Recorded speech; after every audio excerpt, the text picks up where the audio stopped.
My 7-year-old son has cancer. My 7-year-old son has cancer. It feels like an out-of-body experience to even say those words. How does it make you feel? Sad? Angry? Apathetic? Perhaps grateful that it's not you standing up here. That's okay. The day before my son Jack was diagnosed, I too wasn't a cancer parent. I am you. I should be sitting there, standing here, but I'm up here. Exactly 1 year ago, September 21st, 2017. It was a Thursday night. Right around this time, probably around this time. Was it 7:30, 8 o'clock at school? 7:30? My wife Andrea and I were celebrating our anniversary at Serenade Restaurant in Chatham. I'm sure you guys are familiar with it, a lot of you locals around here. Amidst the great food, the wine, the ambiance, it wasn't simply a celebration of our wedding day, but a celebration of our good fortune.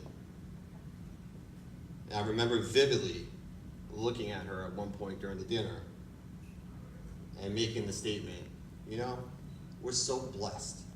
We have not experienced any adversity throughout the course of our marriage. You know, we're financially well off. Our parents are alive and well. We have wonderful friends. We live in a great community. And look at all the people in this world that have this misfortune and that are going through these challenges. We are very blessed. Little did we know, you know, a charmed life indeed. A charmed life indeed. Little did we know that not even 3 months later, our lives would be devastatingly changed forever. December 13th, 2017. Everyone here has a date, right? September 11th for a lot of people, you know, here in the tri-state, it's close to home. Perhaps there's a day your parent died or a loved one that will remain. For us, it's December 13th, 2017. After Jack experienced a low-grade fever for a little more than a week, we received a phone call that no parent should ever have to take. The blood results are back. I'm sorry, but it's suspicious for leukemia. You must take him to the pediatric oncology ward at Goryeb Children's Hospital immediately. I was on a business trip in Connecticut at the time. My wife, Andrea, who was home, took him to the hospital. I didn't cry initially when I got that phone call. I didn't cry. I just sat there in traffic, sat there. It's all very hazy. I just remember thinking that we would have to relocate and get him into St. Jude somehow. And then I thought, Morristown has a pediatric oncology unit? I've lived here for years in Madison, I never knew that. The magnitude of the situation didn't quite resonate until I arrived here 3 hours later. I walked up to the 3rd floor, I made a turn out of the elevator bank, found Jack's room, walked in and saw my smiling, sweet, love of my life hooked up to machines.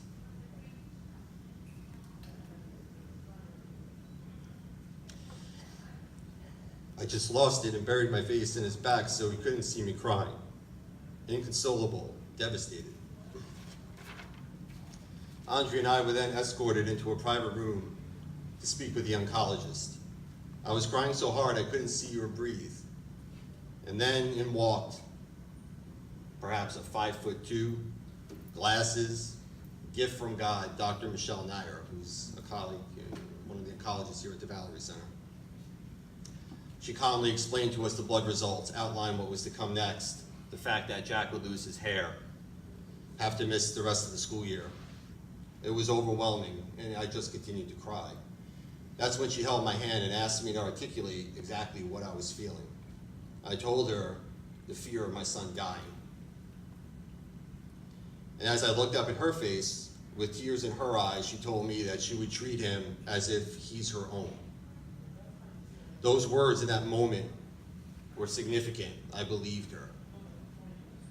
A few days later, I met Dr. Halpern, who runs the clinic here, and I heard much about Dr. Halpern in the days preceding my meeting with him and his long distinguished career, so I was very eager to meet with him. And as a father would his own son, Dr. Halpern put his arm around me and told me that Jack was going to be okay and that we would get through this together.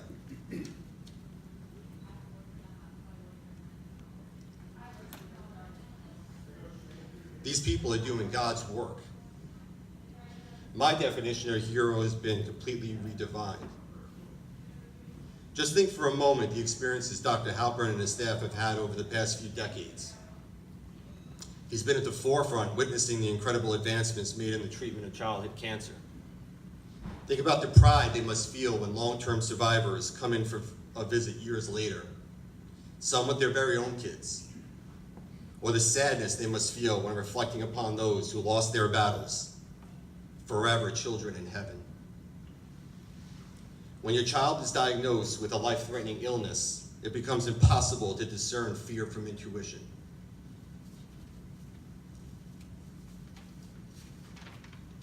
I believe that the oncologists, nurse practitioners, and nurses here all intimately understand this dynamic. They are patient. They are unbelievable listeners. They are empathetic, and most importantly, they treat us as part of the team.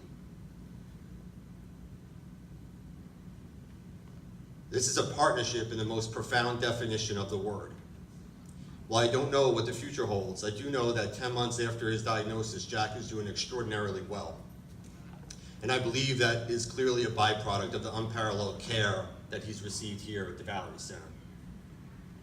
Additionally, the fact that we have this place minutes from our front door, we live in Madison, minutes from our front door is a blessing.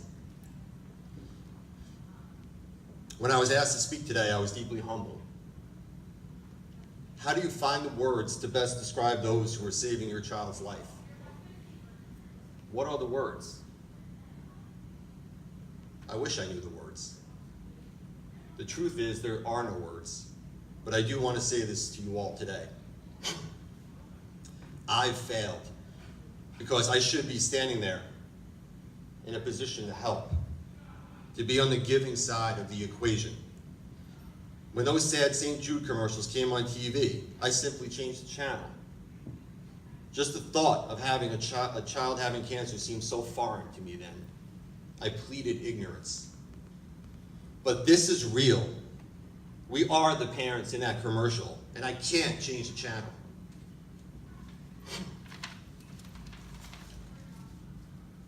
So friends, if Jack has to walk through this fire, then we all have the responsibility to pay it forward. Because Jack is walking through this fire by himself on behalf of your children and your grandchildren.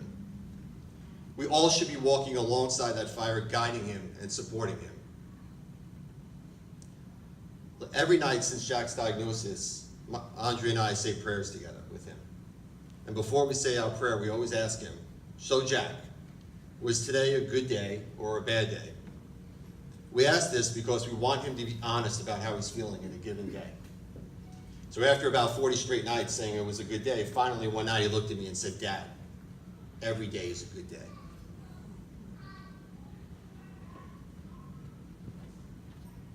My 7-year-old son has cancer. I am you. Thanks for listening to our story. God bless you all.